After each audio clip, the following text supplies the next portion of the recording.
Hey everybody, welcome back to Tanner's Favorite Things. I am Tanner Knight, and today we're going to be talking about snares. So in particular, we're going to be talking about this snare, which I just acquired yesterday. So this is a brand new instrument to me, and boy is this thing loud. I've played it quite a bit since yesterday and had some fun and decided it's time to make a video.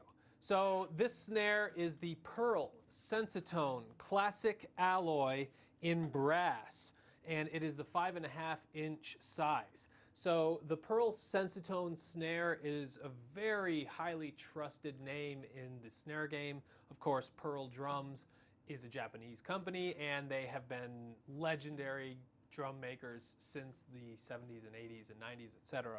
So Pearl has really led the charge for modern drumming and being a modern drum manufacturing company. So this is a late 90s product. I believe this came around in 97. The 1998 catalog that's readily available online has this exact drum in there. So it's somewhere in there, 97, 98, but certainly no later than 98. So this is I don't know if you want to call it a vintage drum, but it's approaching vintage. So what is special about this drum? Well, number one, it's made of frickin' brass. Look at that. That's awesome. It has this tone, I don't know, bump or whatever you want to call it, built in. It's formed right into the shell. That's one of the beauties with creating a metal shell, is that you can make the shape of it whatever you want in the form. Of course, it costs money and time to create more exotic shapes, but it's really impressive what a small little ridge like that can do to tone, and that goes all the way around. So that's kind of the one ornament or little nice deal on the shell itself, besides being brass. This also came in bronze. It also came in 6.5-inch in both brass and bronze. So there's really 4 variants of this snare at that time, besides the piccolo, which we're not going to talk about in this video. So this is your standard 14-inch snare with either a 5.5 or a 6.5-inch depth. So we're going to listen to this thing here in a second, but I want to point out a few key specs. There are tube lugs on here. This is my first snare with tube lugs, and if you're not familiar with what a non-tube lugged snare looks like, I'll just show you this here, my Tama Swing Star vintage 80s snare here. This thing is so light. This is like almost a toy, but it's actually a very nice made in Japan instrument as well, all maple. Same exact dimensions, 5.5 by 14, and the lugs are not tube on this one. You can see they're just standard lugs that, are pretty classic. I'm not going to sit here and tell you one style of lug is better than the other. That is way out of my expertise range. Like I said, this is my very first snare with this configuration, so I'm really digging it, and hopefully I can get more acquainted with some more tube lug snares in the future. Other than that, we have a single flange hoop here. So on both the top and the bottom, the reso and batter side, we have single flange hoops, which means, let me get a good spot here for you, it's just one single bend, and it's basically an L channel all the way around. And this basically means you cannot have your standard through the hoop lug design. You have to have claws, which these are. You can see the lug is a claw on there, and that's the case for the top and the bottom, and it does really well. This is a vintage style of drum. They actually talk about it in their marketing, how it may look like it's from the past, but it's very modern, blah, blah, blah. And I would say that it continues to have a modern sound. It's very bright, very attacking, and loud as. So in addition to those single flanges, I don't know if this is from the factory or if this is an add-on that you could get, but these are Pearl stick guards for the rim in 2 specific spots. You position these basically where your sticks would be most in contact with the rim, and those will protect it. And they just kind of utilize the lug to go on there. So a nice little design, one I have never seen, and glad to have that because, accuracy is hard. So beyond those points, we have a pretty standard throw off here. It works as you would imagine with a dial here that tightens or untightens the snare tension, and the snare wires are pearl as well. So let's take a look at the inside since we've got the camera pointed here. It's pretty hard to see this because we do have a clear-ish reso head. Sorry, it's not 100% clear, it's kind of opaque, but you get the idea. You can see how the screws are affixing the lugs to the inside, and you can also see that there is a little pearl insignia on the inside. I'll get a close-up in some B-roll here so you can see that a little bit better, but what that says is pearl Sensitone, custom alloy, bronze shell, and that's exactly mimicked on the outside over here. So there you go, verification that this is the bronze shell, the classic alloy, first generation pearl Sensitone snare drum in 5.5 by 14. It's really, really loud, like I said. So what do we have to compare this against? Like I said, we've got the Tama. This is a Tama Swing Star, 1982, I believe, according to the serial number on the badge. A red badge, kind of a cool little drum here. Not the prettiest maple finish. I think it's been sitting in the sun a bit, but it's pretty cool sounding snare. I really like it. It's light. I got no bad things to say about that other than it's completely different than what that is. Kind of bridging the two, my other snare is a metal snare, and it's a DW design series, and it's in the black nickel, I think is what they call this finish. There you go, DW design series. I love this snare, and DW has their own clever way of lugging their snares. As you can see, just one single lug here, which is pretty common, but it's a round Camco style lug. So that's cool. And I kind of learned about these Camco style lugs recently that DW and Tama actually split purchased the US drum manufacturer Camco, or Comco, I think it's Camco, but they patented these round style lugs, and DW got the patent for the lugs, and Tama got the hardware, I believe, all of the manufacturing pieces, and they ended up making the Tama Camco pedal that people call the Tamco pedal. So we're not here to talk about that. But anyway, this is the DW. It's also 5.5 by 14 inches. Pretty standard depth of snare. And there's one more snare that we're going to be talking about, not quite today, but maybe very, very soon. In fact, I think tomorrow I'm getting another one delivered.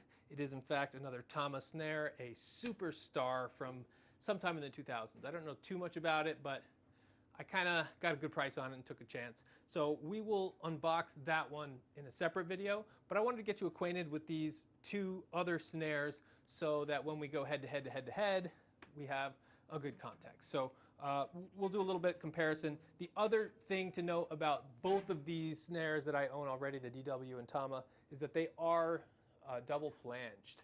You can see there's a bend in the flange. So, you know, whatever that does to the sound, it does it to both of these snares and not the pearl. So some interesting variations. And other than that, this is a metal snare, so we do have metal to metal, but it's not brass. I believe it's their nickel alloy or something like that. So interesting snare on its own. Really beautiful sounding, loud on its own, but not as loud as this bad boy. So back to the pearl. We do have some old-ish heads on here.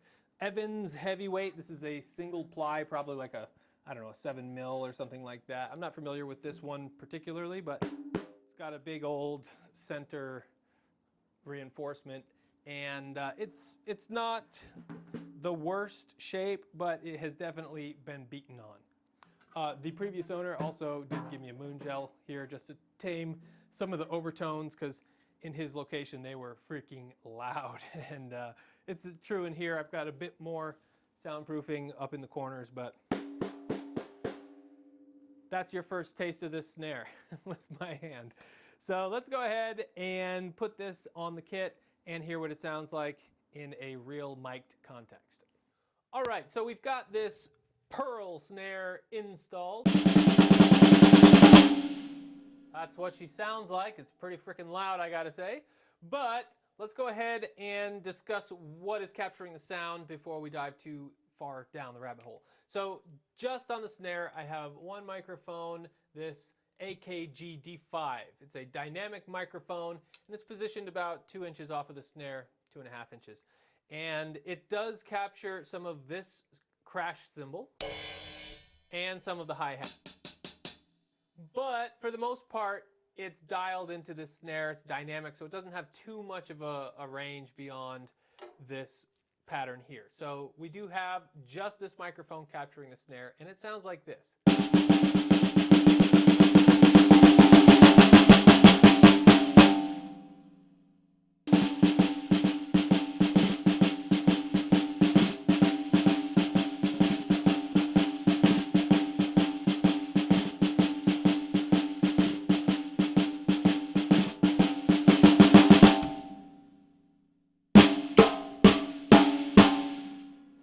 So you can really hammer on that rim shot with these guards here.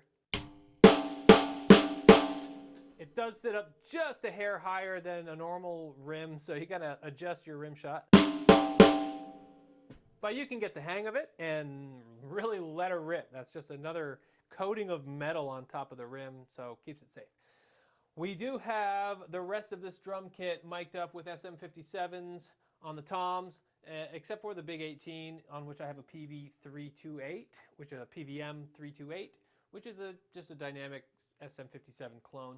And on the kick, I have a MXL guitar cube, which is actually the exact same mic as the drum cube, but they just write whatever different words on the outside of it and sell it to whomever. So that's what we got going on microphone-wise. The kick is a condenser mic, and the whole kit with this snare sounds like this.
Alright, so let's just run through these snares really quickly. I'll play a short little demonstration. We'll isolate the snare once again. Back to the D5, just capturing the sound, and we'll run through these things really quickly to give a quick comparison for sound. And then once we get the fourth snare in the mix tomorrow, we'll do a round robin and see what we like from all of them. So, once again, here is the Pearl Sensitone Brass Custom Alloy.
W snare in all of its glory.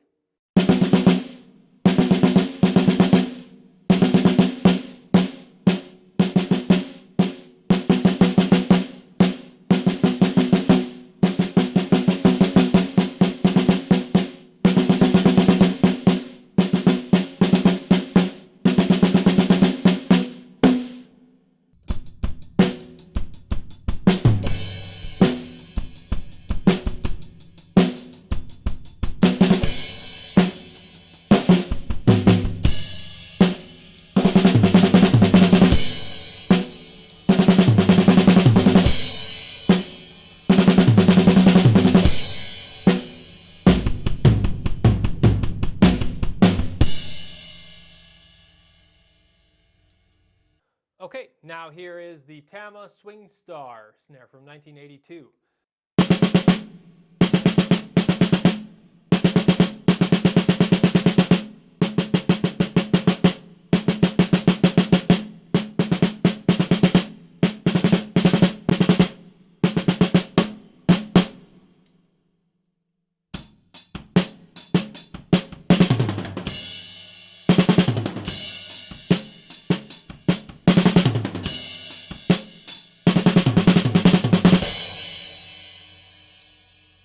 Alright, that's all I wanted to accomplish with this video. I wanted to introduce you to this snare, which I'll give you one last little story to close out the video.